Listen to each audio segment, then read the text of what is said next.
Sir আপনারা কি call দিয়েছিলেন? তাড়াতাড়ি দেখো তো, গাড়িটা ঠিক করো, আমাদের খুব জরুরি কাজ আছে। এই যে ম্যাডাম, একটু এদিকে আসো। আমাকে বলছেন? জি জি, তোমারই কইতেছি। এটা একটু ধরো, তোমার গাড়ি তো ঠিক করে দিলাম, একটা উপকার করবা? কি উপকার? বকশিশ লাগবে? না না না, কোনো বকশিশ লাগবে না। আমার ফোনে টাকা নাই তো, ম্যানেজারের একটা কল দেবো। নাম্বার বলো। কল তো রিসিভ করে না। তাইলে মনে হয় ব্যস্ত আছে। মারে ওরা তো বললো আমাদের আর যাওয়ার দরকার নাই, আমাদের নাকি অনেক দেরি হয়ে গেছে।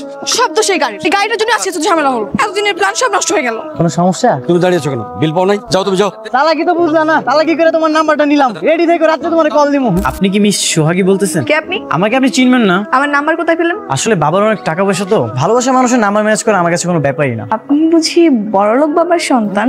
এইসব টাকা পয়সা আমার কাছে অনেক তুচ্ছ, আর আমি প্রতি মাসেই 15-16টা করে গাড়ি এক্সচেঞ্জ করি। তাই বুঝি। তো আপনি আমাকে কোথায় দেখেছেন? তা আপনাকে বলবো, আপনার কি কোনো পছন্দের মানুষ আছে? দেখা গেল যে আমি শুধু শুধু আপনাকে নিয়ে স্বপ্ন দেখতেছি। আরে না না না না, আমার কোনো বয়ফ্রেন্ড নেই, আমি একদম পিওর সিঙ্গেল। তাহলে আগামীকাল আপনি আমার সঙ্গে দেখা করবেন। হ্যাঁ অবশ্যই। কি ভাই, আজকে আমার কেমন লাগতেছে? কই যাইতেছে? প্রেম করতে। তোর আবার প্রেম হইলো কবে থেকে? গতকাল থেকে। বিশাল বড় লোকের একটা মেয়ে, আমার একটা সুন্দর দেখে ফার্স্ট ক্লাস গাড়ি দাও তো। আমি গাড়ি মারি দিতে পারবো না, কাজের অনেক চাপ আছে। জায়গা তো দা ভাই রে, বিকালের মধ্যে গাড়িটা ডেলিভারি দেওয়া লাগবে। আচ্ছা ঠিক আছে, আমি 2 ঘন্টার মধ্যে চলে আসবো। আমাকে একটু সাহায্য করতে পারবেন? অবশ্যই সাহায্য করতে পারবো। আমার না 3 ঘন্টার জন্য একটা গাড়ি ভাড়া লাগবে, সঙ্গে ড্রাইভারও। ম্যাডাম আপনি আসলে ভুল জায়গায় চলে আসছেন। এখানে শুধু গাড়ি সার্ভিসিং করা হয়, এখানে গাড়ি ভাড়া দেওয়া হয়। তো সার্ভিস দেন না, আজকে দিবেন, সমস্যা কোথায়? আপনি কাজ করেন না, আপনি চলেন, সব টাকা আপনাকেই দিব, বাড়ায় দেবো, সমস্যা নাই। হাই। কি ব্যাপার, এত লেট হলো যে? আমি সে কতক্ষণ ধরে এখানে অপেক্ষা করতেছি। আমার ড্রাইভারটা একটু লেট করে ফেলছে। তুমি ফ্রি আছো তো? আজকে কিন্তু আমরা সারাদিন ঘুরবো, বুঝছো? না না, আসলে আমি ফ্রি নেই। পাপার অফিসে একটা জরুরি মিটিং আছে তো, সেখানে আমাকে অ্যাটেন্ড করতে হবে। একদিনে অফিসে না গেলে কি এমন হবে? বাবা অফিসে না থাকলে আমি সবকিছু হ্যান্ডেল করি। কি ব্যাপার ড্রাইভার, তুমি গাড়ি থেকে নামলে কেন? উনি তোমার ড্রাইভার? হ্যাঁ, আমাদের বাসায় 5 বছর ধরে কাজ করে। আমি যতটুকু জানি উনি 4 বছর বিদেশ করে এসেছে, এখন কার সার্ভিসিং কাজ করে, কিন্তু তোর মতো বাটপারি করে না। তুমি আমার ফ্রেন্ডকে কি সব বাজে বাজে কথা বলতেছো? খুব তো চাপা মারছিলি। কোটিপতি বাবার একমাত্র কন্যা, এই তোর কোটিপতি বাবার একমাত্র কন্যা। তুমি কি ইমনকে চিনো? আমরা একই গ্যারেজে কাজ করি। কি ইমন? উনি যা বলতেছে সেগুলো কি সত্যি? তার আগে তুমি আমাকে বলো, তুমি কেন বললে উনি তোমার ড্রাইভার? সে আমারে ভাড়া করে নিয়ে আসছে। তুমি কোনো বড় লোকের মেয়ে না? এই তুমি আমার কথা বাদ দাও। কালকে রাতে যে এত চাপা মারলে, এত বড় বড় কথা বললে, এখন কি শুনতেছ এগুলো? গতকাল যা বলেছি আমি সবকিছু সত্যি সত্যি বলেছি। তোমাকে ভালো লাগে, তোমাকে পাওয়ার জন্য এগুলো বলেছি, কিন্তু তুমি তো সবকিছু উল্টাপাল্টা করে দিলা। এটা কি হলো? এটা কেন করছো তুমি? দেহ সোহাগী, তোমাকে আমার সত্যি সত্যি অনেক ভালো লাগে। আসছে ভালো লাগে? তোমার মতো 2 টাকার মিস্ত্রিকে কি আমি বিয়ে করব? মিস্ত্রির কাজ করি, তোমার তো বাটপারি করি না। তো করো, কে নিষেধ করছে তোমাকে বাটপারি করতে? শোনো, নিজের লেভেল দেখে না তারপর আরেকজনের সাথে প্রেম করবা। আসছে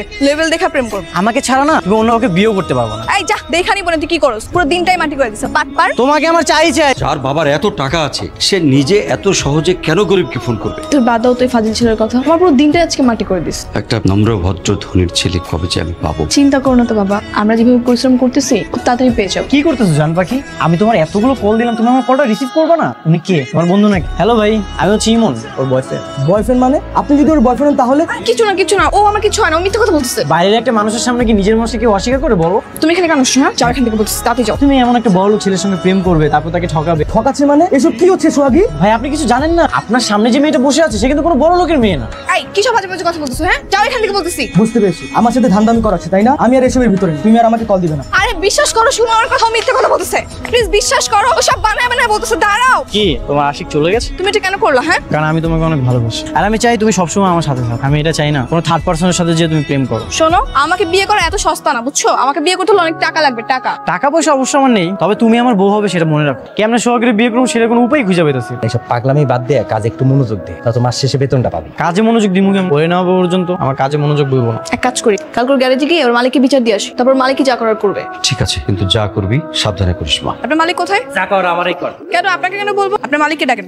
মহাজন তো দেশে নেই, বিদেশে গেছে 1 মাস পরে। তার মানে আরো 1 মাস এই অসহ্য যন্ত্রণাকে আমাকে সহ্য করতে হবে? কিসের যন্ত্রণা? আমার বিয়েটা করলেই তো সব সমস্যার সমাধান হয়েছে। সে যেন ফার্দার আমার সাথে আর কোনো ঝামেলা করতে না আসে। আরেকবার যদি ঝামেলা করতে আসেন, আমি কিন্তু পুলিশ নিয়ে আসবো। ভালো করে বুঝাই দেন। তোর না কইছিলাম যে মাই ঝামেলা করবো, কাল যদি কিছু করে ফেলাই তাইলে কি করবো? কি করবো না? কাল যদি সত্যি সত্যি পুলিশ নিয়ে আসে তখন কি করবো? আরে আমি এইসব ঝামেলার মধ্যে না, আমি কিন্তু মহাজনকে বলে দিই। জামাল ভাই, মহাজন অনেক কিছু করবো, আমি আর ওই মায়ের বিরক্ত করবো। প্রেমে পড়ে দিওয়ানা হয়ে গেছে গা। বাবা রে বাবা, তুমি কি সত্যি আমাকে ভালোবাসো? হ্যাঁ, আমি তো তোমাকে সত্যিই ভালোবাসি। আর তুমি গরিব হলেও আমার কোনো আপত্তি নেই। তোমার বাবা মা আমাকে মেনে নিবে তো? আমার বাবা নেই, নেই, আর আমি যাকে বলবো মা তাকে বউ হিসেবে মেনে নিই। ভাই আপনার সঙ্গে কিছু কথা ছিল। আপনার পাশে যে মেয়েটা, ও সম্পর্কে আপনার কি হয়? সেটা আপনাকে কেন বলতে হবে? আপনি কি জানেন ও গরিব ঘরের মেয়ে? ও আমাকে সব সত্যিই বলেছে, আর সত্যি জেনেই আমি ওকে পছন্দ করেছি। আপনি এগুলো জিজ্ঞেস করার কে? কারণ আমি ওকে ভালোবাসি। তুমি যেহেতু চাচ্ছ সেহেতু কালকে আমরা বিয়ে করে ফেলতে পারি, আমার কোনো অসুবিধা নেই। তাহলে তুমি আজকে তোমার আম্মুকে বলে দাও। মা তো হয়েছে লন্ডন গেছে, আমার ছোট মামা লন্ডন থাকে না, তোমাকে বলছিলাম, আম্মু তো ওখানেই গেছে। তাহলে বিয়ে কবে হবে? এক কাজ করা যায়, তুমি আর আমি মিলে কালকে কোন একটা কাজী অফিসে গিয়ে বিয়ে করে ফেলি, পরে মা আসবে, ধুমধাম করে বিয়ে করবো। হ্যাঁ, এটা করা যায়। কি ব্যাপার রোমিও? খুব তো চেষ্টা করছিল আমার বিয়ে ভাঙার জন্য, বিয়েটা কি ভাঙতে পারলা? কাল তোমার বিয়ে হয়ে যাচ্ছে, তুমি এখানে কেন আসছো?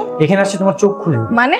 যে ফাহিমকে তুমি বিয়ে করতেছো সে আসলে কে তুমি জানো? ফাহিম না কোনো বড় লোকের ছিল, সে আমার মতো একটা গরিব করেছে, আর এতদিন যা কিছু করেছে সবকিছু আমার কথা থেকে করেছে। ফাহিম ও কি সত্যি কথা বলতেছে? হ্যাঁ সত্যি। কেন করছে সব? আমি তোমাকে অনেক ভালোবাসি, আমি চাই না তুমি অন্য কোনো জায়গায় বিয়ে করো। মিস্টার রোমিও সাহেব, আপনাকে একটু সময় হবে আমার সাথে দেখা করার জন্য? হ্যাঁ অবশ্যই।